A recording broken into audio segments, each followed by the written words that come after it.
Porto la palla, direct ma Pipi, Arrangement, le casu, Hipapli, Champopo, Champisi, oh, it was fire! Well, good afternoon. Welcome to the A&E Rugby Podcast with Andrew. Andrew, how's it? Hey, Elmer, hello. Hey, Anwar. Yeah.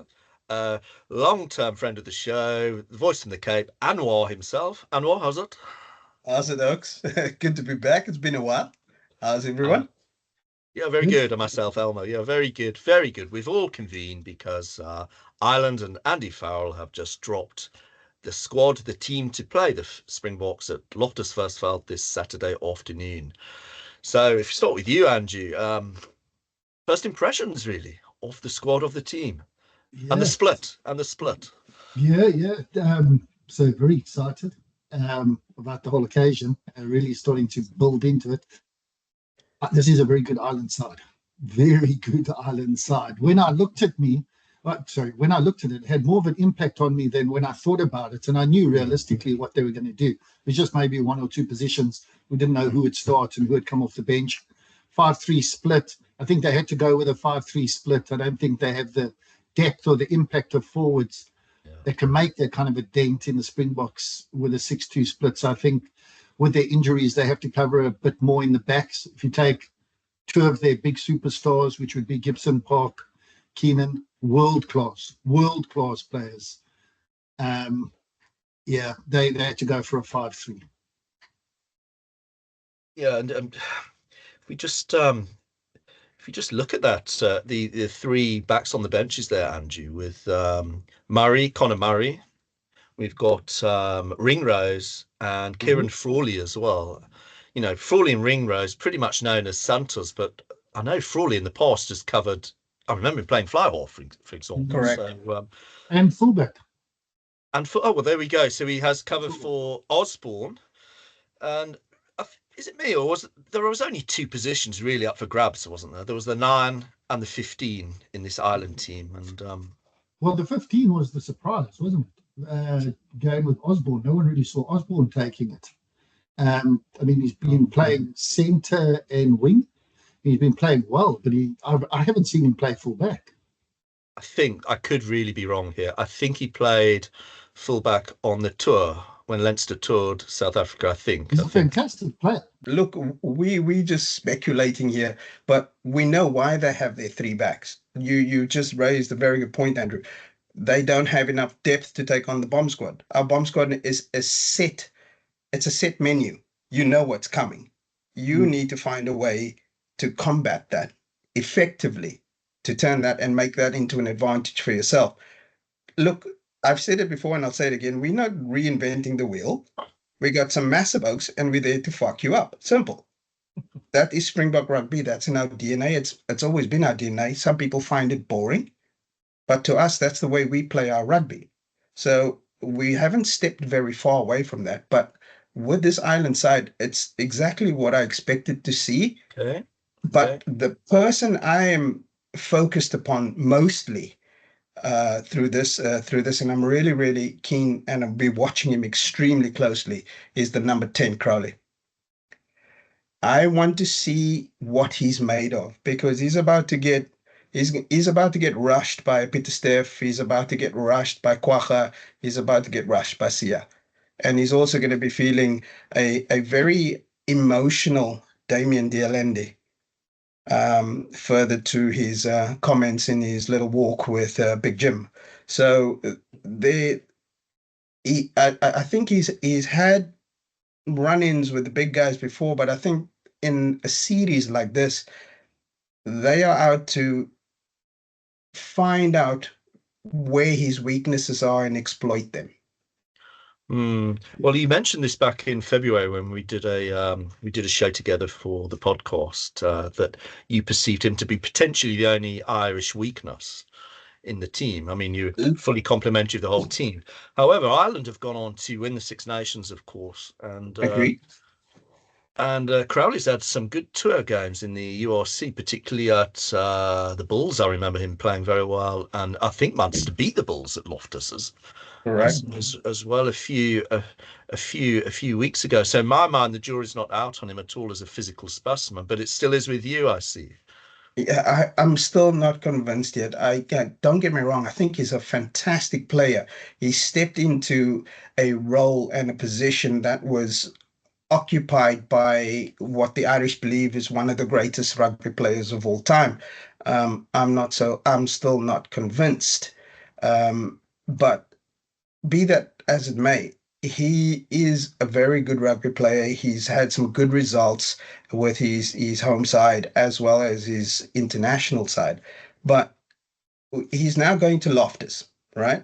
He's about to embark on a journey there where the game is at 5 p.m. And Andrew will know, you yourself know, Elmer, 5 o'clock is very late for the frickies to have been on the braai and on the branas. It is going to be, I anticipate it to be quite a hostile environment, because there's a lot that's been said and been drummed up, and yes, it creates atmosphere and it creates a little bit of beef, as Mr. Pollard said once before, and I think it all sets itself up for a really good encounter. When it comes to our side versus their side, I think they are both equally matched, to be completely honest with you. I think when it comes to the results, I'm going to make this statement now, and people might not be happy, but I think Ireland has been a fantastic team for 3 or 4 years now. They have been the top 2 teams in the world for a long, long time. So we can't just come and think we've won the World Cup and we're going to beat these Oaks. These Oaks are not going to roll away. Okay, thanks for that. Before we just get ahead of ourselves a bit, just like my first impressions of the Irish team, I'm quite aligned with you, Andrew. When you actually read it, rather than think about it, you think, I was talking with Anwar just before the show, and you look at the front row and you think that's a hell of a front row, and then you look at the locks, great locks here, very aggressive, the sort that can take the game to you. You look at the back row, all fetchers. All very destructive players. World Player of the Year. Yeah, and then you look 9 and 10. Okay, it's not Gibson Park, it's not Johnny Sexton, but there's continuity there in terms of they play for Munster. The centre's very good, and James Lowe, etc. So, we're talking about. I'm talking about them now, but who do you see as the real danger men for Ireland? The players to watch, or is it more the system itself and the way they play? I've got a question I want to add into that, and I think it's very similar. So I've been thinking, so where are the Springbok weaknesses with that Ireland team that we're looking at? What are they? How do they think they're going to beat South Africa? Well, I would say to that they're not particularly thinking of the Springboks specifically. They just play their game, whoever they're playing, and we see that continually. They always play well. I know we've said in the past there's a slight drop off, but even then their performances are excellent, and I think we know they'll turn up and play well on Saturday. In terms of, it's the same characteristics, isn't it? Their discipline is normally exceptional. Very few penalties conceded, very few yellow cards. They retain and look after the ball extremely well. Ball in possession, they tend to go coast to coast, probing for outlets, don't they, and going through there. And also at the breakdown, they're phenomenal. And they've got a very good conversion rate, haven't they, when they are in the 22 or kicking for the corner, mostly of converting that into tries. So I see that system just imposed on whoever they play, and it's up to rather than targeting weaknesses in the opposition. So, yeah, I have to disagree. Excellent. That's just what they do. So that's the system they play.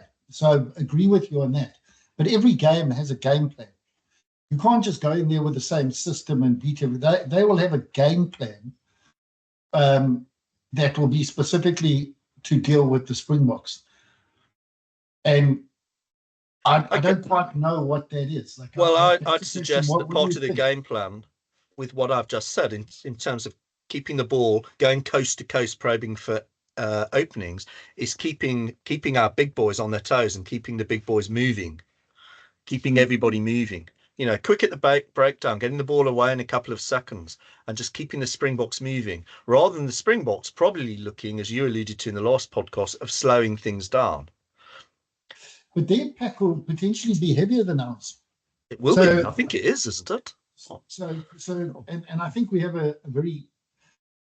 So if they do want to move our pack coast to coast, the counter to that is we have a 6-2 split. So you bring on 6 new forwards. So I don't think that can solely be their focus. I think they could potentially do a few little clever things like what France did. So the little chip over the top, that caught us. New Zealand once or twice. Remember when New Zealand got to our line and Barrett chipped it over? And Artie said, yeah, if their ball didn't bounce skew, there would have been a try, like literally right next to the post. I think they've got to have something new. That system that they've been playing has been figured out at Leinster, and I don't think they can just revert to system type and expect to go. 100% agree with that. With that in mind, then, do you think that's partly the reason why the Springboks picked the number 8 they've picked? Because he's very good at scrambling and quick, and and him and Creel will be expecting maybe the small chip over the top or the break. So let me throw this back to you as well, Elmer. Can you guys now start to see with the points that you've both just raised why they went with a 5-3? I think they'll be going to the air quite a lot, because like Andrew said, we've seen them against New Zealand. We saw how they like you to commit to the breakdown. And when they can commit you to the breakdown, they've got excellent back row forwards, excellent ball carriers. They've got 6, 7, 8 can carry, and 13. He can carry.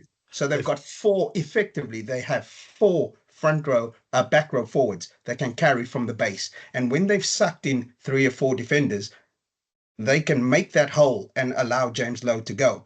But with the 3 backs that they've got in their spare locker now, they can go to the air and try and dominate 2 smaller wingers from the South African team.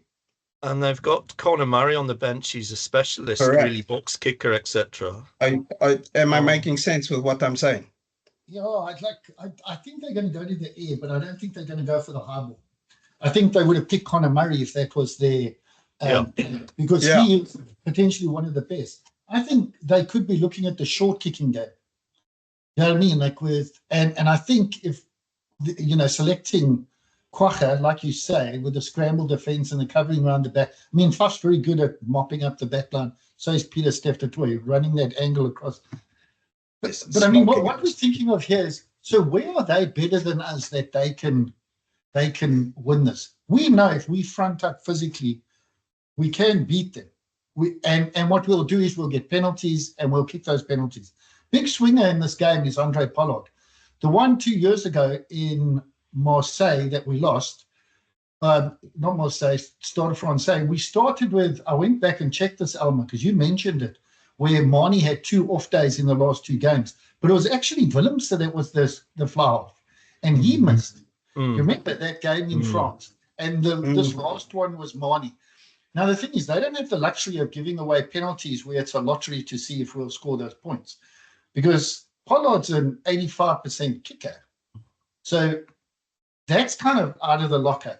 I'm just, I mean, we're coming up with ideas now what we potentially think they can be doing. But, yeah, their typical system rugby with Gibson Park being out and potentially their best player as well, Keenan being out, they're going to have to come with something different. I don't see how they beat us just playing a repetitive system. Well, especially the system that they have played. That, like you said, that system's been found out. They played it in Leinster, they played it in Munster, they played it in the Irish national team. That's not going to work now. We're waiting for it. So what else have they got? I'm going to disagree with both of you a little bit there, because nice. It's one thing saying, we know people have worked it out, what's coming and stuff, but that system you're talking about, Ireland are very, very cohesive with that system. They play together a lot. They won the Six Nations. They won it again, back-to-back Six Nations. They played a few games now since the World Cup. But there were only 2 teams in the Six Nations. Well, let's be honest. They've still played. They've still got cohesion. They're playing together regularly. then most of that team have been playing for Leinster. And whilst Leinster didn't win anything, they were still operating at a very, very high level, very high level. 100%. And maintaining that weekly, monthly cohesion between the same players mostly, with the exception of the 9 and 10 who are playing for Ireland now, who have their own sort of cohesion. So they've maintained a level of cohesion since the World Cup. You know, the Springboks haven't. We play, as we know, we've played all over the flipping world. We've had one game together in Twickenham a couple of weeks ago. So we've got a new attack coach, Tony Brown. He's trying to implement things. That surely must take a little time, unless he's put that on the back burner. Who knows? A new defence coach. All these little things require extra games, extra cohesion. So I expect the Springboks to really start finding their groove a little bit in the second test, maybe more into the Rugby Championship. So I think Ireland have enough to go to Loftus very confident, playing a team who have only played once and not all together, and really deliver a performance and back themselves to win. When you look at the teams on paper, and if you roll back to the World Cup, you'd say probably the Springboks edge this now because they're on a roll now. But that's kind of how I see it at the moment. So I don't disagree. I don't disagree. Are you predicting an Ireland win? Well, we'll get on to that. But I mentioned Tony Brown. I don't know why that suddenly flew up in my head. Do you think that's a factor? No. I think it's too early. Really? I don't Okay. think that. Yeah, I think they're going to go with the similar ingredients to what one has the World Cup, that we know that the guys are familiar with. The same backline, same defense, 20 guys that were involved in the World Cup final of the 23. A team that's played together for 6 years, hasn't been apart, not been a lot of disruptions, won 2 World Cups. I don't think, yes, maybe they haven't played together in a little while, but if you get put back into a team that you played with for so long, it's very easy to sort of gain. So you're talking about a historical muscle memory, if you like, of all those big games those players have played together. I think it works easier in defense than it does in attack. I think to get your attack cohesive is more difficult than to get your defense more cohesive when you get back together. And I don't think we're going to go for a wild attacking game. I think we'll go forwards, corners, take the points on offer and try and get ahead that way and then try and strangle them. So I don't think we're going to play like a hugely fantastic, entertaining, running rugby game. I agree. So I agree. It'd be more aligned to the Lions series a couple of years ago. I think we've got to grind out a win. And aim at, yes, obviously winning 2 tests. But if we can get to beat them in these 2 tests, we can put Ireland behind us and we can potentially bury them. There's an opportunity here because over the last 8 years, they've been climbing the ranks. Now we're nervous because this is the other best side in the world. Yeah. And they thoroughly deserve that. But if we can knock them over in 2 games, they don't have the 15, 20 years and those scars that the All Blacks put on us. They can't claim that. Then we're just going to push it to the side and it's going to be like, that was good for a time. So there's a lot of jeopardy. Let's forget about the ifs and buts. Let's forget about the ifs and buts. Prediction time. Andrew, first test, Loftus. Springboks by 10. Springboks by 10. Anwar, prediction time. Springboks by 7. Well, someone was going to say Springboks by 1. That'd be nice. I'll take it. I'll take it.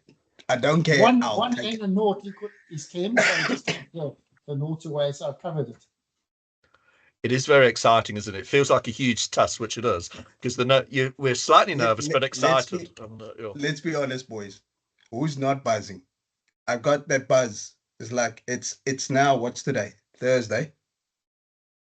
It's 2 days to go, and all I'm thinking about is getting my shit done on Saturday morning, so that I'm watching the 8 a.m. game, and then I'm getting my chores and what I need to be done, so I can be ready from 2 o'clock onwards, and get ready because I want this more than the All Blacks.